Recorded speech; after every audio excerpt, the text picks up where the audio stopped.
Disney's making some bold moves in big data, whether it's just as simple as tracking your viewership on Disney Plus, following you around the parks, things like that. They've also partnered with other retailers to get into every aspect of your life, including what you wear, what you eat, and how much money you lost on your favorite sports team. Let's talk about that on That Park Place.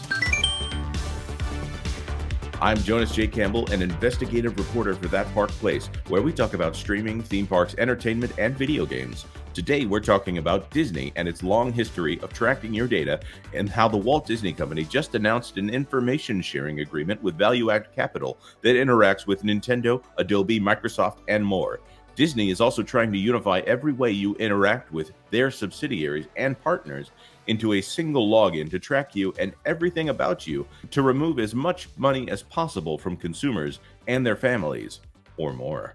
Let's get into it. Obviously, they want everybody and their mother subscribed to Disney Plus, Hulu, and also ESPN Plus. I think they would also, of course, want people, depending on how they handle Hulu with live TV, which is their cable replacement. They obviously want as many people onto these services as possible. That's not really a problem. Something that came up and we covered this in a video this morning, me and Lorena Creole, who might be joining us here later directly from the parks. We talked about a system under which you only got a discount if you linked up your Disney Plus account. Now, while that might sound like they're saying, oh, well, if you pay for a little bit here, then we're going to give you a discount here. It's a nice way to save money. Really, what they're doing with that, though, is giving Disney full access to your viewership data in order to correlate what you're doing at the parks. Disney also has a single sign-on system right now where they want every single one of your emails, every single one of your logins to be under one singular email. So if you go into the parks, they want you to be using a Magic Band or linking your device so that every purchase that you make, including what you eat there at the parks, is linked up with an account. They want to know, there's Marvel Insider, there's whatever the Star Wars equivalent is. There isn't one for Pixar that I'm aware of, which that seems a little bit silly.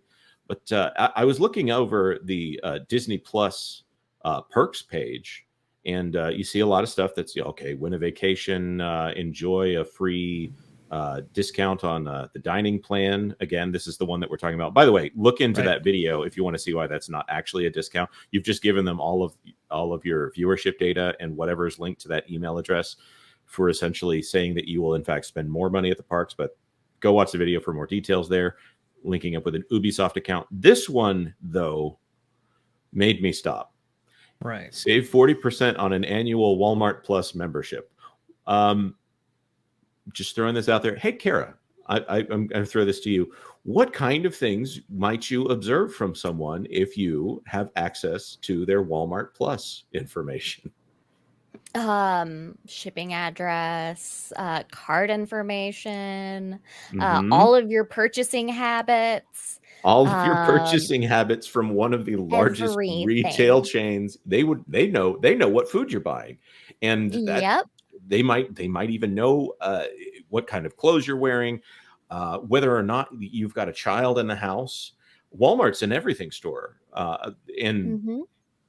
this is the kind of data that if they're trading this if Disney Plus and Walmart Plus are trading this information back and forth, as well as handing it off to this guy who's a board member at Microsoft, Nintendo, and everything, this is a consolidation of data that I'm frankly kind of terrified at the amount of customer profile that they can put together here. And this is also why I use a different email address for almost every single service that I use.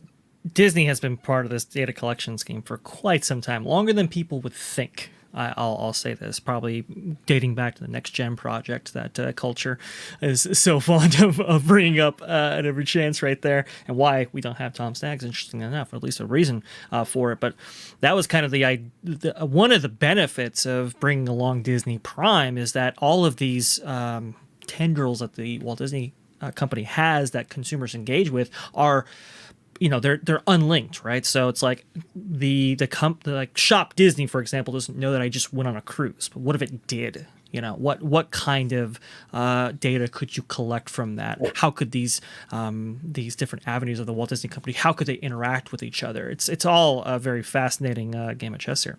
And you're magically going to start receiving discounts and stuff for like the Disney cruises, even Well, though you've never even been on but the it's even website. but Kara, it's even more insidious than that. Okay, Mhm. they will actually know the minute you book a cruise. So then they'll start sending you things from Walmart and any other retail that they're tied to that'll give you cruise related stuff that'll force it down your throat. I mean, if you go on Amazon and Disney's exchanging information with Amazon, no reason to suspect that they wouldn't. You now have not only the biggest physical brick and mortar retailer there, then you would have the largest, digital retailer there. And they literally, your mailbox, your phone notifications, because I still get phone notifications for Amazon, right? That would be all full of like, oh no, you're going on a trip. Here's like this pair of binoculars. Here's this camera. Here's this sunscreen. Here's this towel.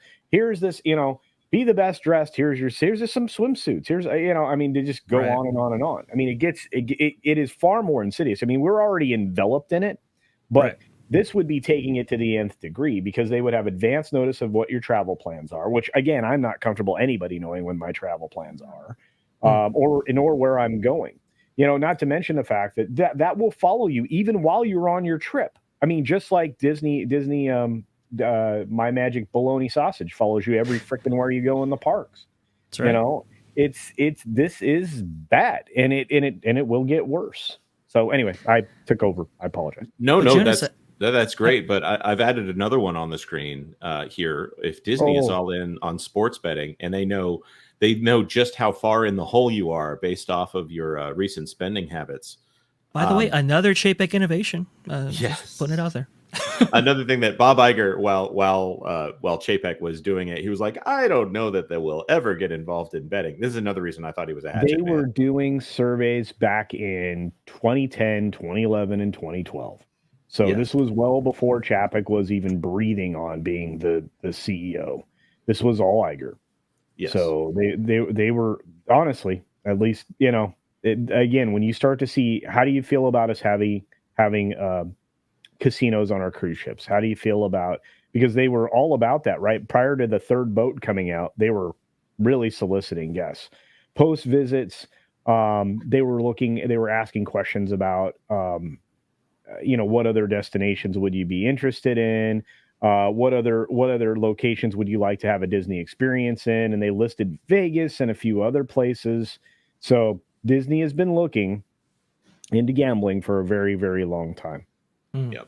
So as I see all of these converging and Disney becoming an everything company as opposed to a children's entertainment company, this aspect in particular just bothers me. And I don't mean to be the constant pearl clutcher here and the one saying, guys, back up. I obviously recommend people use services like privacy.com so that Disney only has access to one credit card number at a time, one email address at a time, or even Amazon having access to one email at a time.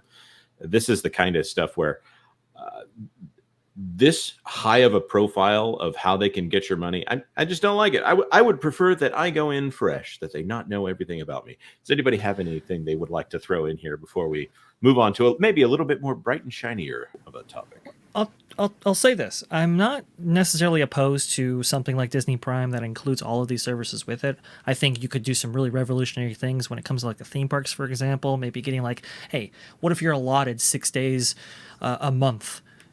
Given your subscription fee, what if you're offered a discount on cruising, or you get with that Disney Plus, Hulu, all this kind of stuff. I think turning Disney, which Iger has envisioned for years, as kind of a lifestyle brand in that way, is not necessarily the worst play in the world. It's just how they're going to go about it, which is what we're all kind of reacting to right now. It's a little bit concerning. Mm-hmm. Here's a great question from DL Fendel. How long before the theme parks go cashless? As soon as possible, as soon as legally possible. Yeah, Knott's Berry Farm's already cashless. Well, actually, Disney's been pushing that way for a long time. It's the whole reason why they went to the phone pre-order bologna sausage. I mean, one of the reasons they used the global pandemic as the actual reasoning, but that's not why. Never let a good crisis go to waste.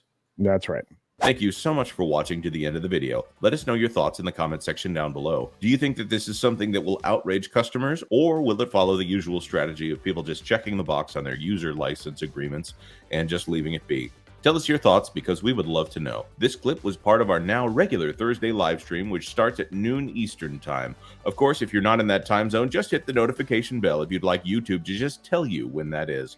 Like this video if you like this video. If you know someone who is as interested as we are in this kind of nerdy thing, then maybe you should share the link with them. And of course, please consider subscribing to That Park Place for all the news that should be fun. Thanks for watching That Park Place News. For more information, consider checking out www.thatparkplace.com. And don't forget to subscribe, share, like, and send this out on your favorite social media account.